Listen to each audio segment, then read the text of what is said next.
안녕하세요. 캡틴 제이비의 로그북에 오신 것을 환영합니다. 필리핀 세부에 지난 2021년 12월 16일 저녁 슈퍼 타이푼 라이가 상륙하였습니다. 세부시를 직격한 슈퍼 타이푼은 30년 만에 처음이라고 합니다. 그 피해도 엄청났는데요. 무엇보다도 300명이 넘는 인명의 손실과 섬 전체의 전기, 도로 등과 같은 인프라 설비가 파괴가 되어 세부 시내에서도 거의 한 달 동안 전기와 수도 공급이 이루어지지 않거나 극히 제한적으로만 공급되었으며 3월 달인 지금도 피해가 완전히 복구되지 못한 곳이 많이 있을 정도입니다. 슈퍼 타이푼 라이는 2021년 12월 13일 남태평양 팔라우 근처에서 발생, 무역풍을 타고 서진하면서 12월 16일 저녁 8시 세부시 남쪽에 그 중심이 상륙하였고 자정 넘어 세부섬을 빠져나갔습니다. 필리핀은 기본적으로 타이푼의 경로상에 위치하고 있습니다. 5월 말 6월 초부터 시작해서 12월까지는 태풍의 시기로 여름철 남태평양의 고온다습한 기온으로 저기압이 발달하고 지구자전의 영향으로 이 저기압이 회전을 하기 시작하면서 타이푼이 형성됩니다. 타이푼은 무역풍을 타고 서진하다가 북태평양 고기압의 가장자리를 따라 커브를 그리며 북상하게 되는 게 일반적인 형태입니다. 세일러의 입장에서 조금 더 상황을 살펴보면 북반구에서는 저기압의 경우 바람 방향은 시계 반대 방향으로 불게 되며 조금씩 중심 쪽으로 향하여 흐르게 됩니다. 그림에서 태풍 접근 시 처음에는 북쪽에서 바람이 불다 점차 동쪽, 그리고 태풍이 빠져나가면 남쪽에서 바람이 불게 됩니다. 즉 앵커링 시에는 앵커 하나로는 버티기 힘들다는 것을 알 수 있습니다. 태풍의 우측은 태풍의 진행 방향과 같은 쪽으로 바람이 불기에 진행 속도가 바람의 세기에 더해지게 되어 더욱 큰 파괴력을 가지게 됩니다. 반대로 태풍의 좌측은 태풍의 진행 방향과 반대 방향으로 바람이 불게 되어 실제 바람의 속도가 많이 약해집니다. 이번 세부 시내는 태풍의 중심 근처, 그것도 바람이 가장 센 우측면에 위치하면서 풍속이 시속 200km 가까운 바람에 그 피해가 막심했습니다.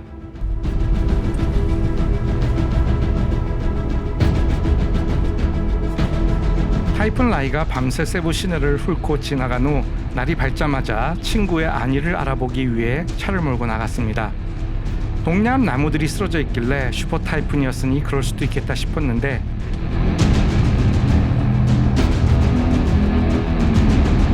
대로변에 나와보니 온 도시가 잘려나간 나무들로 인해 정글로 변해 있었습니다. 옛날 영화 월 스미스의 나는 전설이다 라는 영화의 장면이 스쳐 지나갔습니다.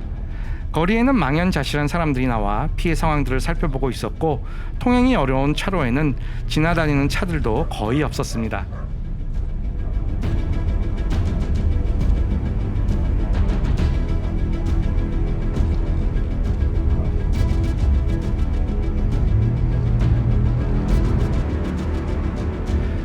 친구와 친구의 집이 무사함을 확인하고 바로 막탄 마리나로 향했습니다. 이런 슈퍼 타이푼 상황 하에서 마리나가 과연 안전한지 확인해 볼 좋은 기회였기 때문입니다.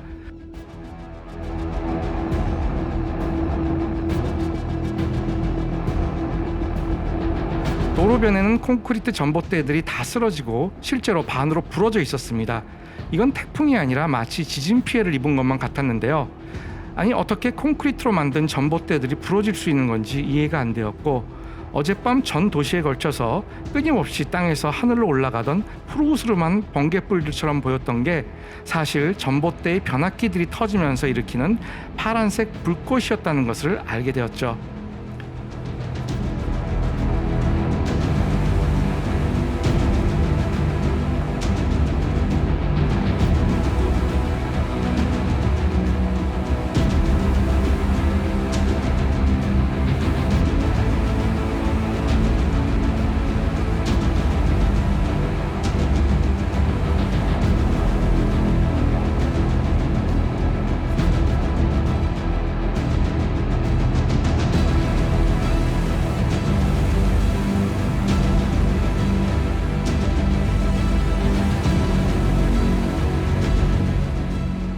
건물의 외벽들도 다 떨어져 나가 도로를 덮고 있었고요. 그리고 알았죠. 이미 끊어진 전기가 다시 돌아오려면 엄청난 시간이 걸릴 거란 걸요. 가뜩이나 일 처리가 느린 필리핀인데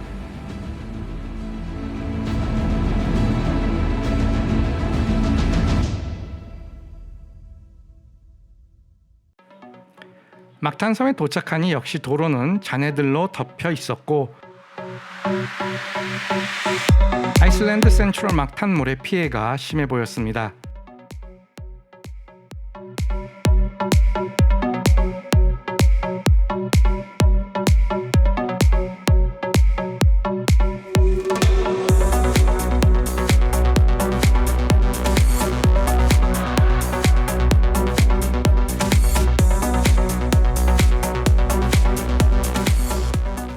역으로 마리나는 도착해보니 걱정과는 다르게 별다른 피해 사항이 보이지 않았으며 요트들도 안전하게 정복하고 있는 듯 했습니다. 그러나 태풍이 들이친 마리나의 동쪽 방파제를 살펴보니 거대한 바지선과 3,400톤 정도는 되어 보이는 여객선이 방파제 위까지 올라와 걸터 앉아 있는 것이 보였습니다. 민물과 태풍이 겹쳐 수미터 높이의 파도가 들이치는 태풍 서지가 있었던 증거였습니다.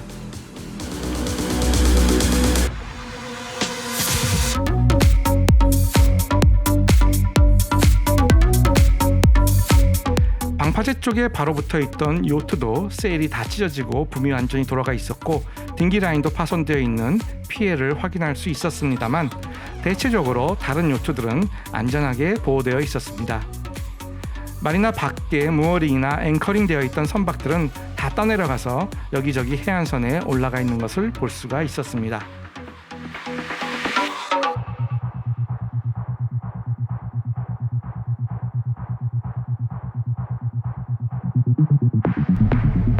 돌아오는 길에 주유소 앞에 벌써 차량들과 오토바이들이 줄을 서기 시작하였고 이후 일주일간 사람들은 주유소 앞에서 순서를 기다리며 밤낮으로 장사진을 치게 됩니다.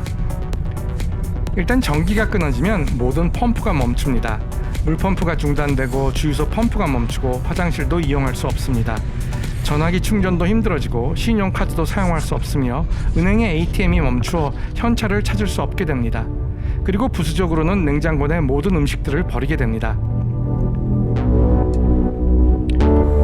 놀라운 점은 큰 스트레스를 받을 법한 이러한 상황에서도 필리핀 사람들, 특히 세부 사람들은 잘 참고 상황이 정상화될 때까지 큰 불만 드러내지 않고 조용히 기다린다는 것이었죠.